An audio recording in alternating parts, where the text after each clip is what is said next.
"Has Nita been with you since you were born?" Deborah asked.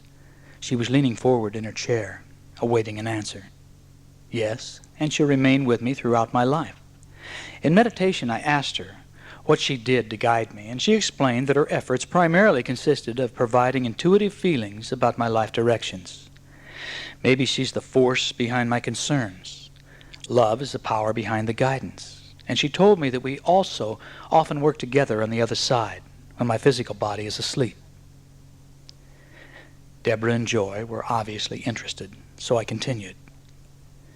Now, when I go into deep hypnosis and purposely travel to a subjective center in my mind, Nita is always there waiting for me. I see her with my inner eyes, and I hear her with my inner ears.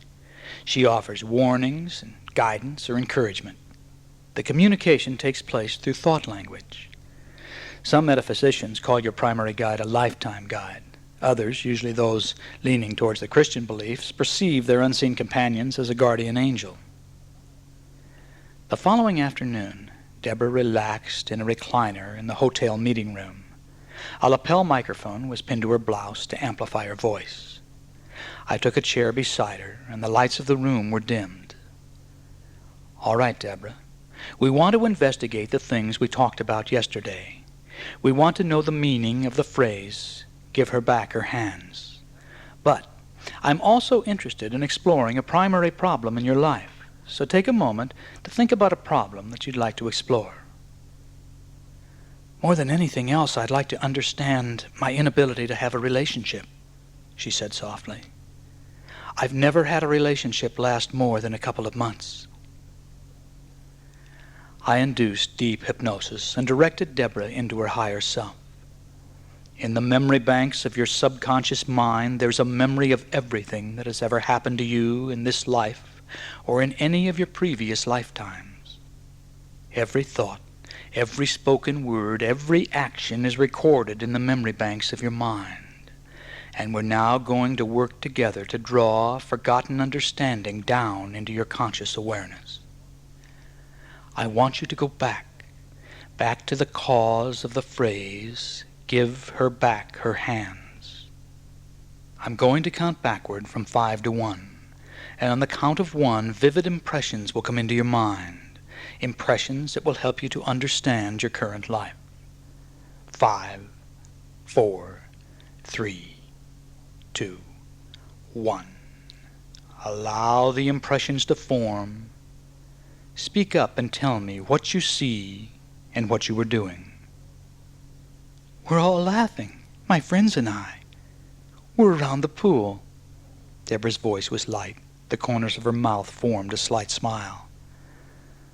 "Are you male or female?" "Female. I'm with 7 of my girlfriends." "How old are you?" 28. "What's the occasion of the party?" "It isn't a party. We're getting ready to go to the festival." "Where do you live?" "Rome." "All right, let's move forward in time until something very important happens. On the count of 3, you'll be there. 1, 2, 3. "It was Ramondo who cut off Nefri's hands." "Why?" "He wanted me. He warned me if I didn't respond to him, something terrible would happen. Nefri loved him, but he cut off her hands to demonstrate what will happen to me unless I bend to his will." "How could Ramondo do this without being punished himself?" "He's very powerful. No one would punish him. I can heal with my hands. He knows how important my hands are to my work." "All right, let's let go and move forward in time to see how this works out. On the count of 3, you will move forward far enough to be able to tell me the outcome. Number 1, number 2, and number 3. I left and went to the place where we're safe from Amando. Nefri came with me. She blames me for the loss of her hands. That's all she ever talks about. It's your fault I lost my hands. It's your fault I lost my hands. Over and over and over. I stopped healing. I can't do it anymore." Deborah stopped talking. Her jaw locked firmly and her eyes danced back and forth beneath the closed eyelids. "She's here, right now. She's still following me around. She's always following me around." Deborah's voice was so loud over the microphone that the speakers distorted wildly. She spoke with an icy bitterness. "It's not my fault you lost your hands. I didn't cut them off. Ramondo did. Why can't you understand that? Why? Deborah, I want you to take a deep breath and relax. Allow the quietness of spirit to come in. She's right here, Richard. Right in this room. Right now. She's laughing and she says she's been with me ever since Rome, waiting for me to give back her hands. Every time a man gets interested in me, she gets ugly. And she thinks it's funny. And she says, I owe her. She says, she is the cold and she is the ache in my gut, and it'll never go away until I pay her back. But I don't know how to pay her back. I'm so afraid. I'm so afraid. You're safe and secure, Deborah. Believe that. And I want some of the other participants to come up and lay their hands upon Deborah's arms and legs and feed her their energy. And now I'll call upon Samuel and Deborah's guides to be here with her and to provide us with your energy from the other side of the veil. And to thee, God, be the kingdom and the power and the glory unto the ages of ages. And I seek thy protection for Deborah from all things seen and unseen, all forces and all elements. In thy divine name we open to the light. We offer our body, our minds, and our spirits to the light. Let thy divine will and mine be as one. As it is above, so it is below. I ask these things in thy name. I beseech it and I mark it. And so it is. Nephri doesn't like this, Deborah sputtered, her body arching against an unseen force. I'm sure she doesn't, I replied flatly. Ask Nephri about the guilt. She has caused you to accept so much guilt that you've created terrible circumstances in your life. The room was a tomb of silence. Nephri, I now appealed directly to the earthbound spirit I knew was with us.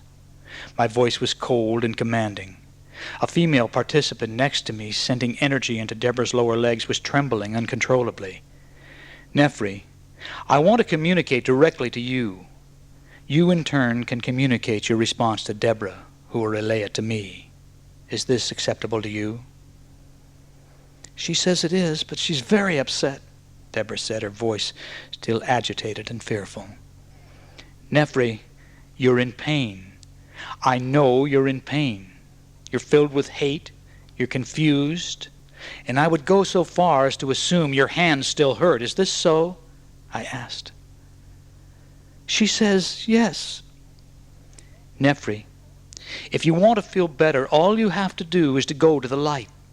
I want you to look around and see where the light is coming from. She sees the light, but she says she isn't going anywhere without her hands. Nephri, Deborah cannot give you back your hands.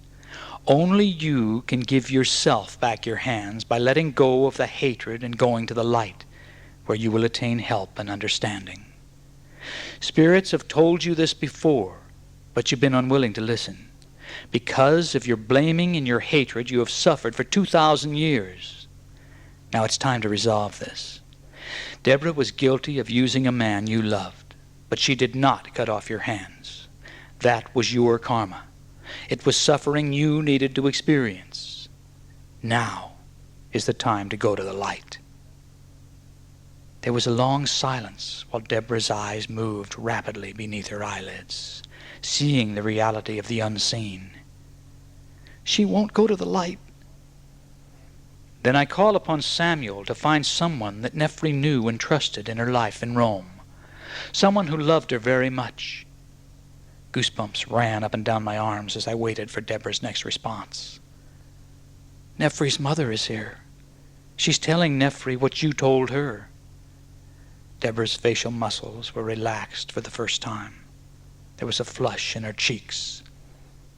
She's going with her mother. She just turned and went with her mother. I don't believe it. You're free now, Deborah. For the first time in your life, you're free. Now, I don't mean to be corny, but this is literally the first day of the rest of your life. You can now go on to create any reality you want to live. Do you understand this? Yes. Oh, yes. 4 days after the seminar, Deborah Wakefield wrote me a 4-page letter. The following is a condensation. April 29th, 1982. Dear Richard, things have not stopped happening since the Maui experience. Just to mention a few. 1, I have not been bone cold since the regression. This is a first in my life. 2, Nefri visited me on the plane from Maui to Honolulu. I was sitting by myself and just starting to doze when all of a sudden I felt very warm yet goosebumpy. Nefri said, "Thank you for taking care of me and please forgive me. I've learned much from being with you and I will send you many blessings." 3, until now, I never knew how it felt to really like myself. I imagined what it must feel like and I pretended, basically in Cinderella fashion, but I was forever coping. I was also very negative. The very first thought in my mind was always a worst-case scenario. I had to work very hard to see things as good and positive. And sometimes I did better than others, but all in all, it's always been an uphill struggle. Much to my amazement, there is no struggle whatsoever now. I feel like a different person. The first thing everyone back home said was how healthy I look. Believe me, it's nothing compared to how I feel. The letter continued. The next strange thing that happened is through automatic writing. The first day I was back in Portland, Samuel and my guide said I would not be in my present job long. I don't particularly like accounting. Here are some of their words. "We are glad you've contacted us and want to work with us. You no longer need to fear. We have prepared a career path you will like. For a while, it will be like a dream come true. We have much to do in a very short period of time, and we hope that you will keep in close contact with us. A suggestion for tomorrow is to bless everything that happens to you. Say, 'I appreciate the good, and all are blessed.' We also wish you would begin to use and trust your hands again. Touch people, touch yourself, and share your love." When I arrived at work today, I had a new job. I'm now assistant to the treasurer, setting up the cash management program for the company. When that is completed, I will go to school to learn about commercial real estate. I have a new office in the executive suite. This is still all very strange to me, yet I feel so wonderful. I feel like I had to resolve the Nefri situation before I could begin to fulfill my destiny. And to the best of my knowledge, it's the first time in 33 years I have not been in some kind of emotional pain, sheer terror, or deathly cold. Thank you for being there and helping to free Nefri and me. I can truly say I am happy. Thank you again with all my heart. Deborah. January 1987. It had been 5 years since I talked to Deborah Wakefield. I asked my staff to pull up her Portland address on the computer. "There's no one by that name listed in Oregon," Mary told me. "The only Deborah Wakefield in the computer lives in San Jose, California. She's been actively purchasing your self-help tapes for years." I sent her a note. "Are you the Deborah Wakefield from the Maui, Hawaii seminar? If so, I'd love to talk to you again." By return mail, I received the reply and Deborah's home and work phone numbers. "Tell me about your life, Deborah." "It's wonderful, Richard. I just had to get things cleared up in Maui before I could meet my soulmate." There was a trace of laughter in her voice over the long-distance phone line. "I want to hear all about him," I said, sitting back in my most comfortable chair with a large cup of after-dinner coffee.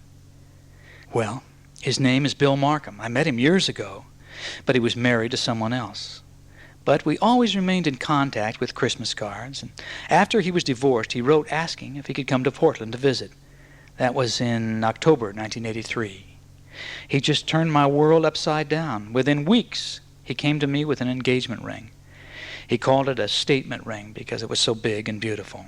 He knew my background of fearing commitment, and he wanted to show me how committed he was.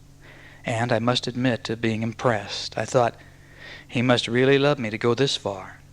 After we were engaged, I moved with him back to his home in San Jose. So it was a storybook romance right from the start? I asked. No, not exactly, she replied. You see, Bill is really overweight. I've never been able to tolerate overweight people, but I just loved him anyway. However, there was a period where I got cold feet. I even decided to write him a note and tell him that I wanted out.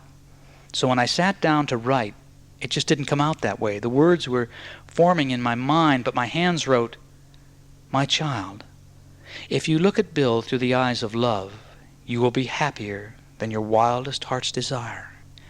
But if you look at him through your physical eyes, you will always be disappointed." And that's exactly how it worked out. Bill is the most beautiful soul I've ever known. I know I've waited my entire life, and lifetimes and lifetimes and lifetimes, to be with him.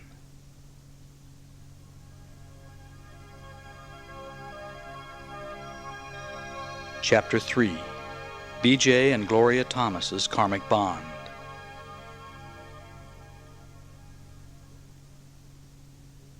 Gloria Jean Richardson was 14 when she first heard B.J. Thomas sing on the radio.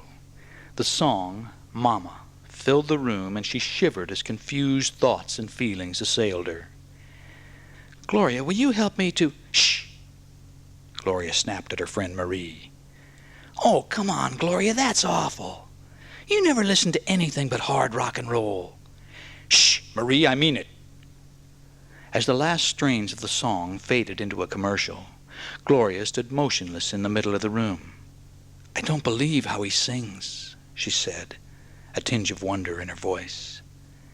"What are you talking about? You can't stand that kind of music," Marie said, her expression mocking. "It was his voice. It wasn't the song. And it sure wasn't because I feel anything for my mother," Gloria said, her voice low and far away. "The last time I saw Mama was 4 years ago, when she beat the hell out of me one last time before leaving for good." Gloria turned 18 during 3 weeks spent in Houston Memorial Hospital following an auto accident. A cracked jawbone, missing teeth, a broken kneecap, and 400 facial stitches is a pretty high price to pay for a ride with your boyfriend, said the nurse as she checked Gloria's pulse. "He wasn't even my boyfriend," Gloria replied softly. "He was just a friend who needed someone to talk to." "Who are you going to stay with when you're released?" the nurse asked. "It's going to take a while for you to get back on your feet."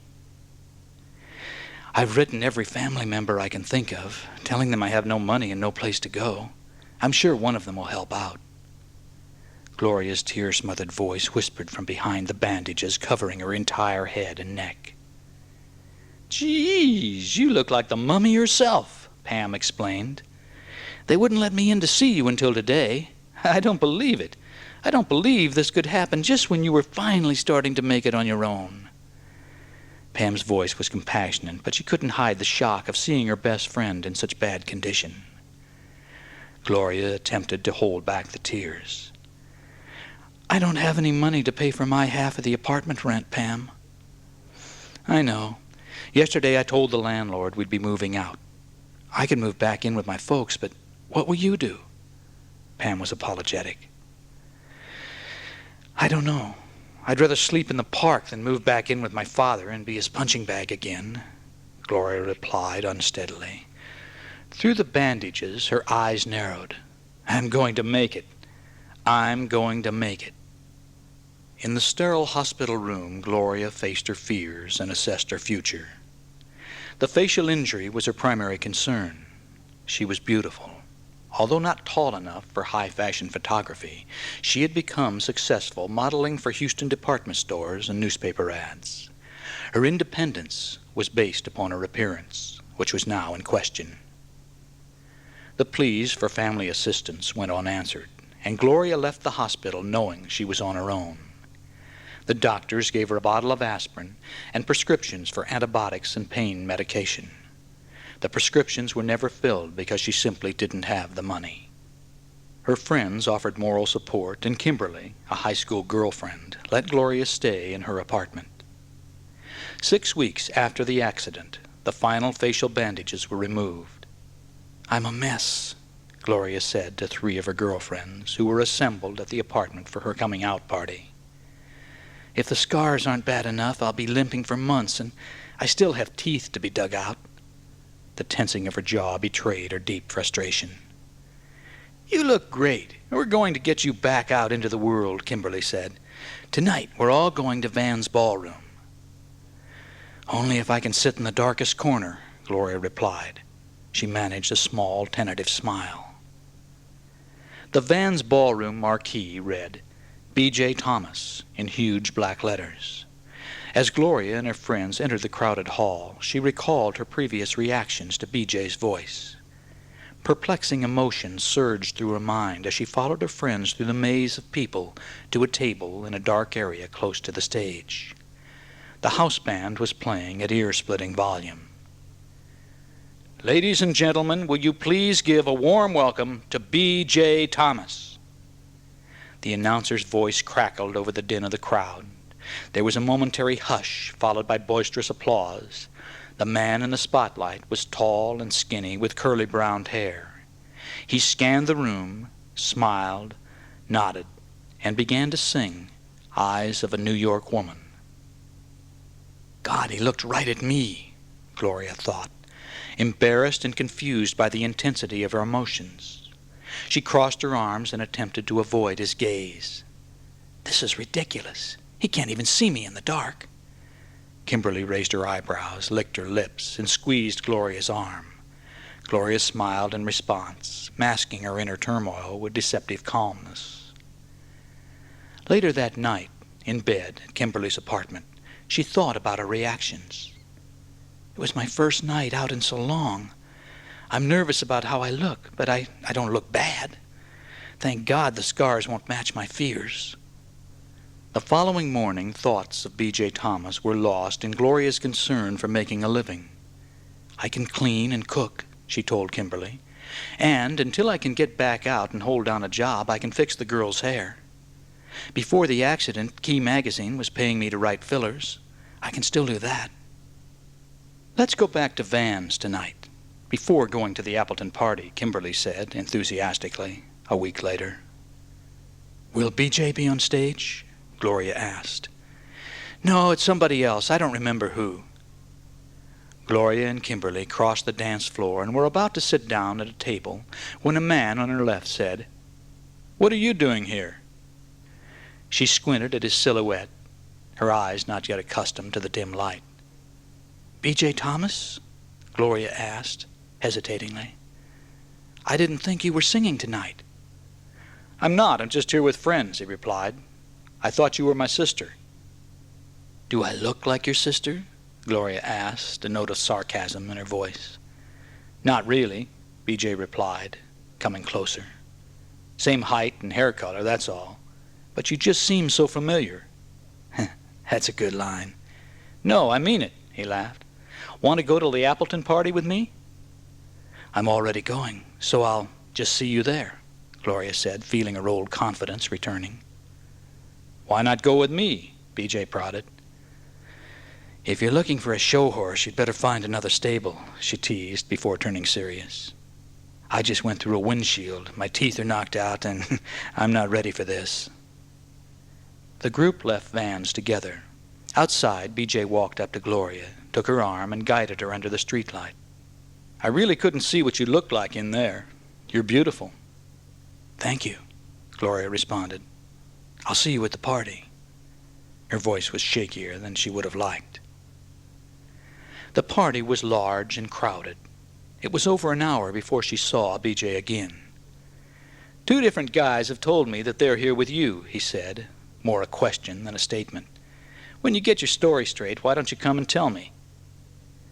"I can't help what somebody else says. I came by myself, and I'm leaving by myself," Gloria replied, boldly meeting his eyes. And she left. An hour and a half later, B.J. was knocking on the apartment door. "It took me this long to find you," he said. The underlying sensuality in his voice captivated her, and she couldn't keep from smiling. "Good evening, Mr. Thomas. Nice to see you again." It was November 1967, the beginning of a relationship roller coaster ride. December 9th, 1968, BJ and Gloria were married in Las Vegas, Nevada, as Hooked on a Feeling was on its way to becoming his second million-selling record. 13 months later, their daughter Paige was born. Raindrops Keep Falling on My Head was topping the charts, and the pressure was on. The faster the money came in, the faster they spent it. As success multiplied, so did BJ's drug intake. After his performances, he would disappear. They decided life in Manhattan was to blame for the wrecked cars, fights, and accelerating drug abuse.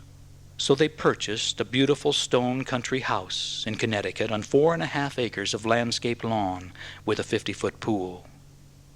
BJ's drug escapades intensified until he finally admitted, "I guess New York wasn't our problem, was it?"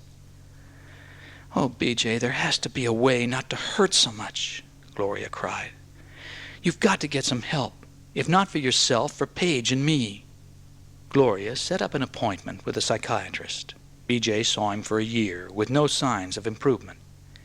When Gloria challenged the doctor, he explained, "If BJ can accept his anxieties as normal for him, he can adjust better to the world around him." He handed Gloria a prescription for tranquilizers as she left his office.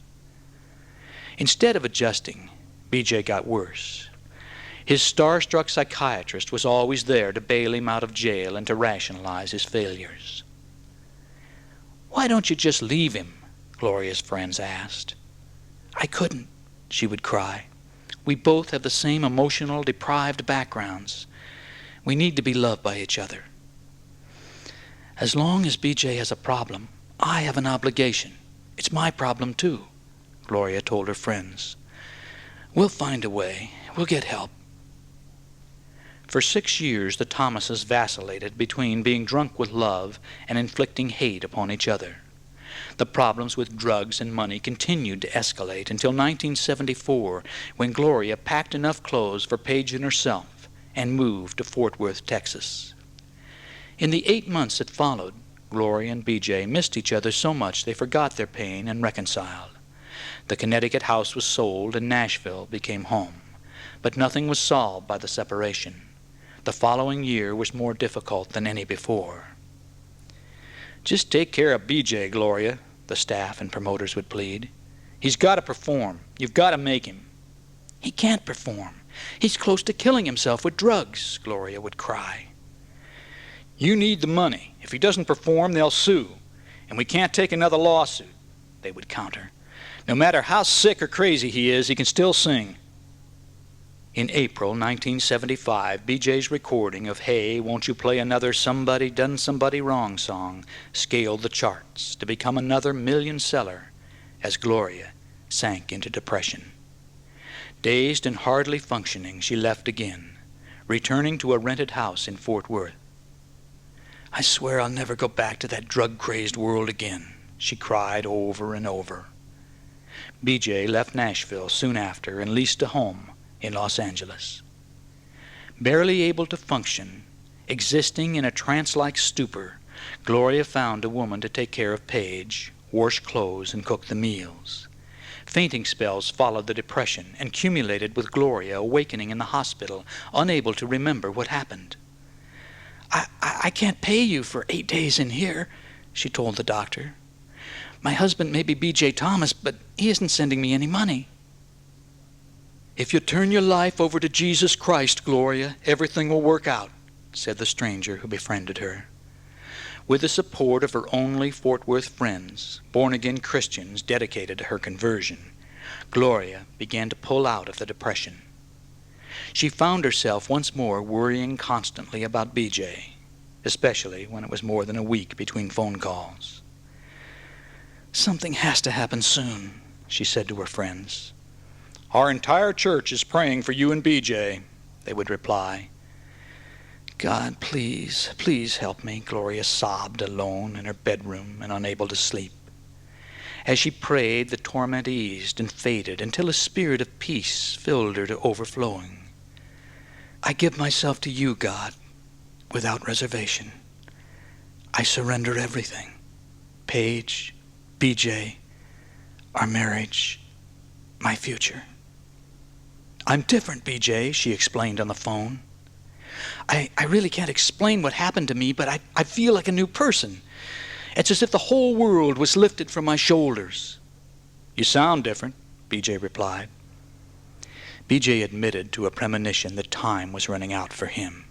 He knew he couldn't take drugs forever, and sensed he was approaching the final crossroads in his life. "I just don't have any will to live," he said. "I take it one day at a time, not caring if I survive or not." "Will you come to Fort Worth to visit?" Gloria pleaded. Paige prayed to God to bring her daddy back to her. January 1976.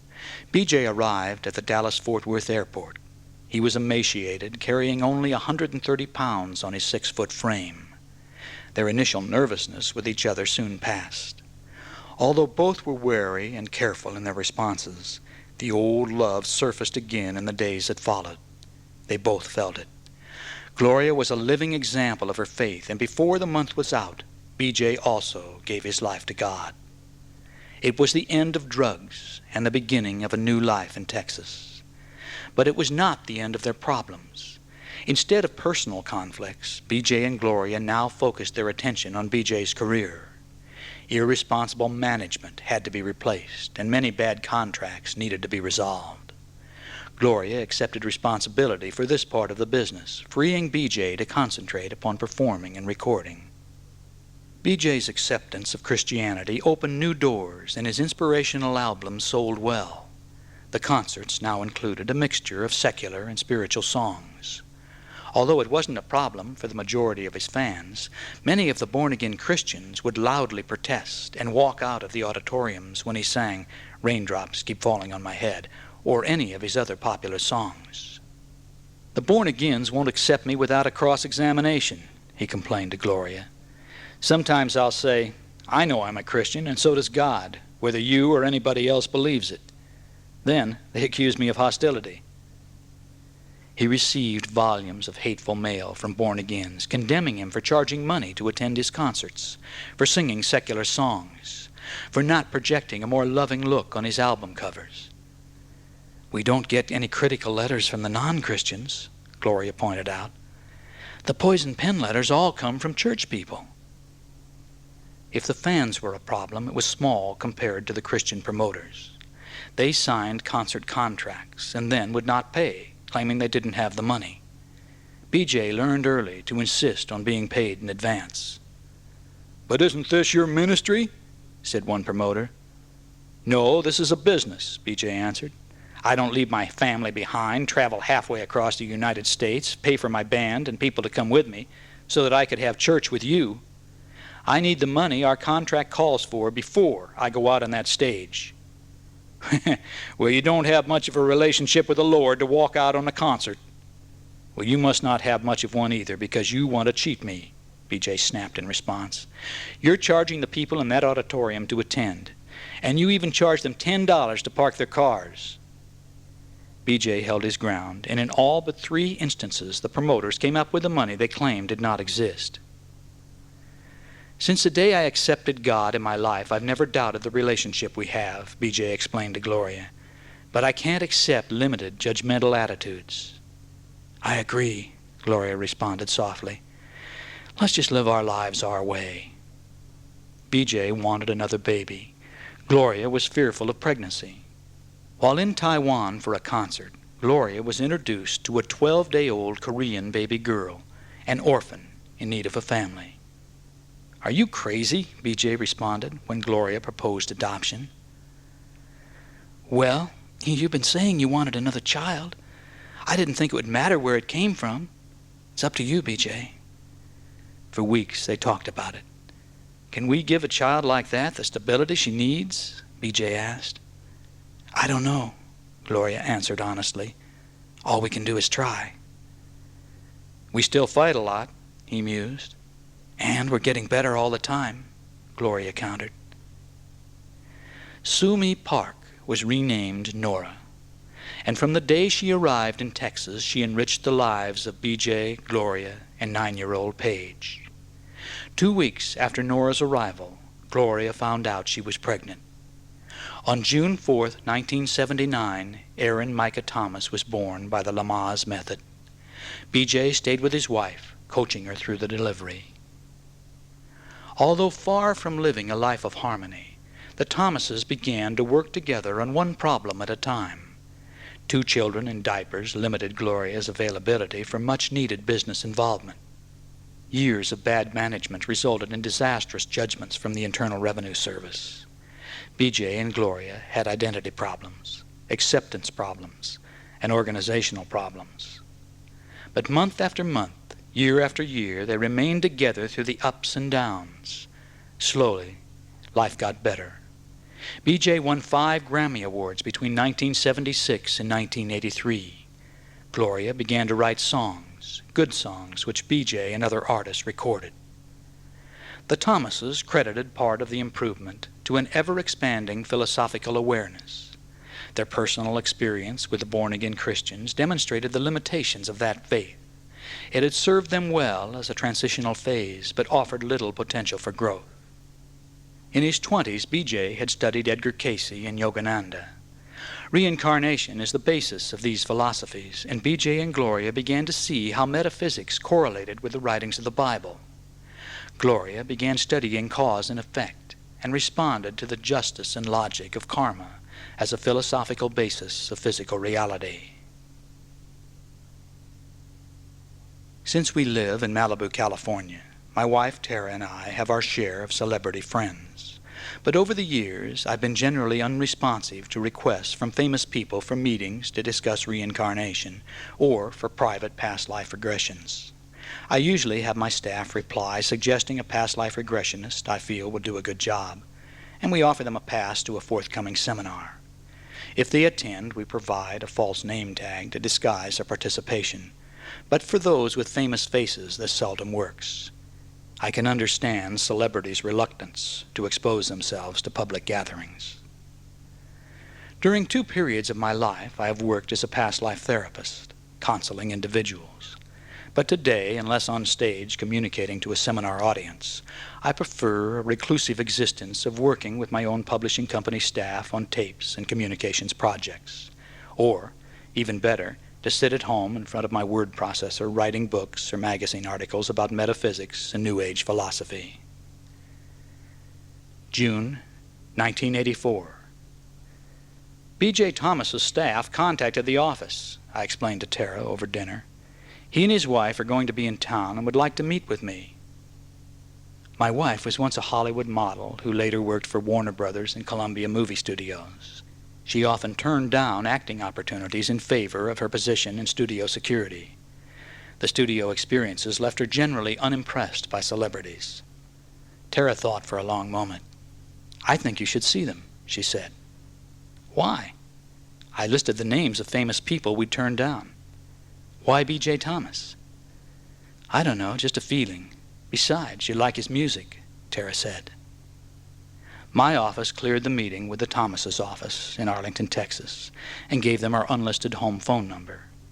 A few days later, the phone rang. "Richard, this is B.J. Thomas." As much as I dislike communicating with strangers over the phone, B.J. was one of the easiest people I'd ever talked to. There was an instant affinity, like talking to a long-lost friend. He later admitted that he shared my aversion to phone conversations as well as the sense of easy familiarity during the first phone call. The Thomases arrived in their touring bus after driving all night following a concert. The 6 members of the band were still asleep in the hotel when Tara and I picked up Gloria and B.J. after lunch.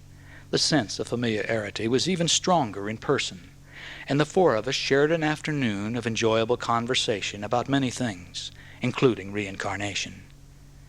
Neither B.J. nor Gloria had experienced past life regression, so I explained the hypnotic process, set up recording equipment, and for 2 hours guided first B.J., then Gloria, through several shared past lifetimes. The past incarnations offered some cause and effect explanations relating to their present relationship, and higher self advice for the future. Long after dark, we drove them back to the hotel where the staff and band were preparing the bus for the road. Since our initial meeting, we vacationed together as families with all our kids on the tour bus. Gloria uses our spare bedroom as a West Coast hideaway when in Los Angeles, working on songwriting projects. Tara and Gloria stay in regular contact by phone, and in February 1987, BJ called to say that he'd be in town to appear on the Hour Magazine TV show. We arranged to have dinner at the Hollywood Roosevelt Hotel after the show taping. "I'm writing a new book about predestined love for Simon & Schuster. Are you willing to be in it, BJ?" I asked during the meal. "Sure, man," he replied without hesitation. "Since Gloria and I combined metaphysical awareness with our faith, life works better than ever. It even helped me recently to stop smoking. But I picked up 20 pounds right here." He patted his stomach. "Check with Gloria. She's been working with a local psychic and has some interesting new information." BJ's past life regressions. The first impressions BJ received were of himself as a young boy in Switzerland in 1742. He was walking with his grandmother to the cottage. It was later discovered that Gloria was his grandmother in that life. "I loved him. I pampered him. I was very sweet to him. I took care of him," she explained in a cross-verification regression.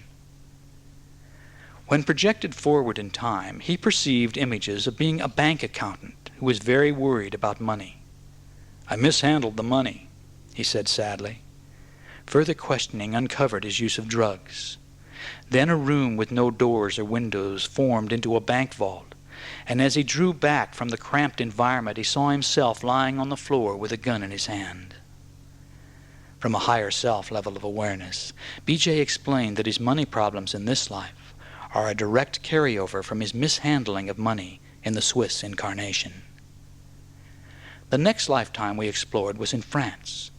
BJ saw himself with long hair, dressed in beautiful clothes. His name was Cyril, and his wife, Gloria, was Antoinette. The marriage was good, but he described the lifetime as frivolous. As an aristocrat, he commanded a great deal of power. When instructed to move forward to an important event, he saw himself older, with white hair. "I've just won a horse race," he said proudly. "Everyone is looking at me, but of course they have to." In a third life exploration, BJ was an opera singer in the 1800s. His voice was widely acclaimed, and he described himself as being grand. Further questions and answers disclosed that he always had plenty of money and was waited on hand and foot. "I didn't know how to love myself," he explained from higher self. "I was terribly fat, blowing myself out of proportion." "What's the primary lesson to be learned from the lifetime?" I asked. "To learn the importance of giving of myself," was his immediate reply.